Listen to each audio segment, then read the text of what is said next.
அள்ளிக்குட்டை, ஆலமத்தூர், கோயத்தூர் ஆகிய பகுதியிலையும் தண்ணீர் சூழ்ந்திருக்கிறது. கொண்டாம்பட்டி பகுதியிலையும் இன்னைக்கு தண்ணீர் வடிச்சிருக்குது. இப்படி கனமழையின் காரணமாக ஏற்காட்டில் வருகின்ற நீர் மற்றும் நகரத்தில் இருக்கின்ற வெள்ள நீர்கள் எல்லாம் இங்கே சூழ்ந்த காரணத்தினால் அங்கங்கே குடியிருப்பு பகுதியில் சில இடத்தில் வெள்ள நீர் தேங்கி இப்பொழுது வடிய தொடங்கிவிட்டன. இந்த பாதிக்கப்பட்ட பகுதிக்கெல்லாம் அனைத்து இந்திய அண்ணா திராவிட முன்னேற்ற கழகத்துடைய நிர்வாகிகள் அங்கே சாப்பாடு, அவர்களுக்கு தேவையான உணவு கொடுத்துக் கொண்டிருக்கிறார்கள். அவர்களுக்கு தேவையான வசதிகள் செய்து கொடுத்துக் கொண்டிருக்கிறார்கள். அது மட்டுமல்ல, இன்றைய தினம் ஏற்காடு மலைப்பிரதேசத்தில் பார்த்தீங்கன்னா 20 இடத்துல மண் சரிவு ஏற்பட்டிருக்கு. ஏற்காடு மலைக்கு செல்கின்ற 20 இடத்துல மண் சரிவு ஏற்பட்டிருக்குது. அதை உடனடியாக இந்த அரசு போர்க்கால அடிப்படையில் சரி செய்ய வேணும். ஏன்னா அந்த 20 ஏற்காடு மலைக்கு செல்கின்ற அந்த சாலையில் 20 இடத்தில் மண் சரிவு ஏற்பட்ட காரணத்தால் போக்குவரத்து தடை ஏற்பட்டுவிட்டது. மாவட்ட நிர்வாகம், நெடுஞ்சாலைத்துறையும் வேகமாக துரிதமாக இந்த மண்ணை அகற்றி மக்களுக்கு தேவையான போக்குவரத்து செய்து கொடுக்கப்பட வேண்டும். அதோட 22 கிராமங்களுக்கு செல்லுகின்ற தரைப்பாலம் பாதி உடைந்து நீரில் மூழ்கியிருக்குது. அதனால 22 கிராமங்கள் செல்ல முடியாத சூழ்நிலை இருக்குது ஏற்காட்டில். அதோட ஏற்காட்டிலிருந்து 15 கிலோமீட்டர் தொலைவில் உள்ள புளியங்கடை என்ற கிராமத்திற்கு செல்லுகின்ற இணைப்பு பாலம் பாதி உடைஞ்சு தண்ணீர் மூழ்கி இருக்குது. அதையும் சரி செய்ய வேணும். அப்பதான் அந்த கிராமத்துக்கு மக்கள் போக முடியும். அதே மலைப்பிரதேசத்தில் இருக்கின்ற மக்கள் அத்தனை பாதிக்கப்பட்டிருக்கிறாங்க. 20 கிராம மக்களுக்கு இந்த கனமழையால் மின்தடை ஏற்பட்டிருக்கிறது. அதையும் சரி செய்ய வேண்டும். தமிழகம் முழுவதும் இந்த வடிகால் பணிகள் எப்படி பண்ணியிருக்காங்கன்னா, தமிழ்நாடு முழுசும் நிறைய இடத்துல நிறைய மாவட்டங்கள்ல அங்கே தண்ணி தேங்கி நிற்குது. இந்த வடிகால் பணிகளை எந்த அளவுக்கு மேற்கொண்டிருக்காங்க, அரசு எப்படி செயல்பட்டு? அதாவது இங்கே கூட வடிகால் பணியை சரியா செய்யாத காரணத்தினாலதான் திருமணிமுத்தாருடைய அங்க தண்ணி தேங்கி அந்த தேக்கத்தினாலதான் இந்த ஓவர்ஃப்ளோ ஆகி இந்த தேசிய நீர்நிலை தண்ணி தேங்கி இருக்குது. முறையாக திருமணிமுத்தாறு அதை முழுமையாக தூர்வாரப்பட்டிருந்தால் தண்ணி உபரி தண்ணீர்கள் வேகமாக திருமணிமுத்தாரின் வழியாக தடையில்லாமல் சென்றிருக்கு. ஆனால் திராவிட முன்னேற்ற கழக அரசு, மாநகராட்சி முழுமையாக பணி செய்யாத காரணத்தினால திருமணிமுத்தாருடைய அங்கு இருக்கின்ற அந்த ஆறில் இருக்கின்ற தூர் வாராத காரணத்தினால் ஆங்காங்கே அடைப்பு ஏற்பட்டு வெள்ளை நீர், நகரத்தில் இருக்கின்ற வெள்ளை நீர், ஏற்காட்டிலிருந்து வருகின்ற நீர் எல்லாம் ஒன்றாக இணைந்து இன்றைக்கு குடியிருப்பு பகுதியில் தண்ணீர் பூந்திருக்கின்றது, சூழ்ந்திருக்கின்றது. இதுதான் நிலைமை. இந்த அரசு வேண்டுமென்றே திட்டமிட்டு ஒரு தவறான செய்தியை மக்களுக்கு பரப்பிட்டிருக்காங்க.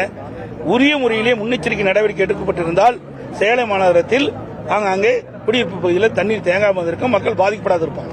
மத்திய அரசு இந்த புயல் நிவாரணமா 2000 கோடி வேண்டும் சொல்லி முதலமைச்சர் கடிதம் அனுப்பி சொல்லியிருக்காரு. எப்படி பாக்குறீங்க? நீங்க வலியுறுத்தீங்களா? அதாவது தமிழகத்தில் பெஞ்சல் புயலால் கடந்த 4 நாட்களாக தமிழகம் முழுவதும் பரவலான மழை பெய்கின்றது. குறிப்பா விழுப்புரம் மாவட்டம், கடலூர் மாவட்டம், கள்ளக்குறிச்சி மாவட்டம், திருவண்ணாமலை மாவட்டம், கிருஷ்ணகிரி மாவட்டம், இந்த மாவட்டம்லாம் கடுமையாக பாதிச்சிருக்குது கனமழையால. மற்ற பகுதியிலையும் மழை பொழிஞ்சிருக்குது. சேலம் மாவட்டத்தில் மழை பொழிஞ்சிருக்குது, டெல்டா மாவட்டத்தில் மழை பொழிஞ்சிருக்கின்றது. இருந்தாலும் இதை காட்டிலும் இந்த விழுப்புரம் மாவட்டம், கடலூர் மாவட்டம், கிருஷ்ணகிரி மாவட்டம், திருவண்ணாமலை மாவட்டம்லாம் கடுமையான மழை பெய்கிற காரணத்தினால ரெட் அலர்ட் கொடுத்துருக்காங்க. இந்திய வானிலை மையம் ரெட் அலர்ட் கொடுத்த உடனே இந்த அரசு முன்னெச்சரிக்கை நடவடிக்கை எடுக்கப்பட்டிருந்தா இந்த பாதிப்பிலிருந்து மக்களை மீட்டிருக்கலாம், பாதிப்பு குறைச்சிருக்கலாம்.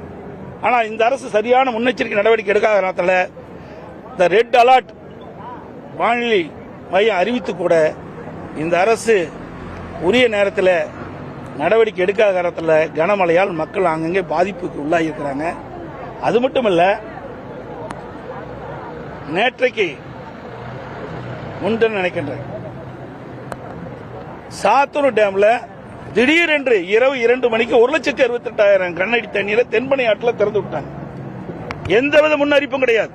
தொலைக்காட்சி கொடுக்கல, பத்திரிகை கொடுக்கல, பொதுமக்களுக்கு அறிவிப்பு கொடுக்கல. அந்த தென்பனை ஆற்று ஓரத்தில் இருக்கின்ற அந்த மக்களுக்கு எவ்வித ஒரு முன்னறிவிப்பு கொடுக்காம திடீரென்று சாத்தூர் அணையிலிருந்து 1,68,000 கனஅடி தென்பண்ணை ஆற்றில் தண்ணீர் திறந்து விட்ட காரணத்தினால தென்பண்ணை ஆற்றின் ஓரம் பகுதியில் இருக்கின்ற நூற்றுக்கணக்கான கிராமங்கள் அந்த குடியிருப்புகளை தண்ணீர் புகுந்து மக்கள் மிகுந்த சிரமத்துக்குள்ளாகிறாங்க.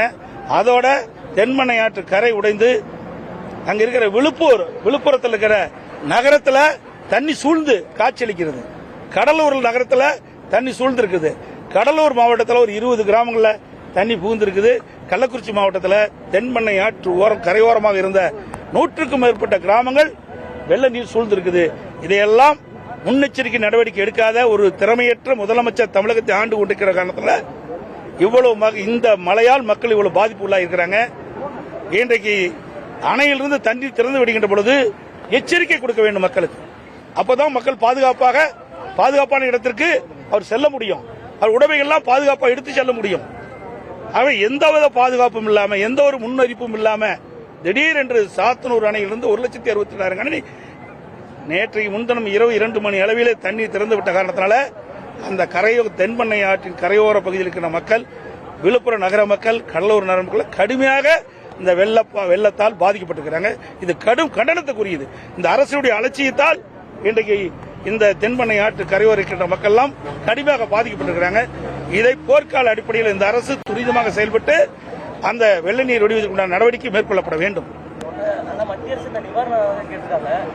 அதாவது ஒவ்வொரு முறையும் புயல் வருகின்ற பொழுது ஆளுகின்ற கட்சியினுடைய அரசாங்கம் புயலுக்கு தேவையான நிவாரணத் தொகையை மத்திய அரசிடம் கோருவது வழக்கம். அந்த அடிப்படையில் இந்த அரசும் இன்றைக்கு பெஞ்சல் புயலால் கனமழையின் காரணமாக பல்வேறு மாவட்டங்கள் பாதிக்கப்பட்டிருக்குது. குறிப்பா விழுப்புரம் நகரம், விழுப்புரம் மாவட்டம், கடலூர் நகரம், கடலூர் மாவட்டம், கள்ளக்குறிச்சி மாவட்டம், கிருஷ்ணகிரி மாவட்டம், திருவண்ணாமலை மாவட்டம், டெல்டா மாவட்டம், இந்த பகுதியெல்லாம் கடுமையாக பாதிக்கிறது.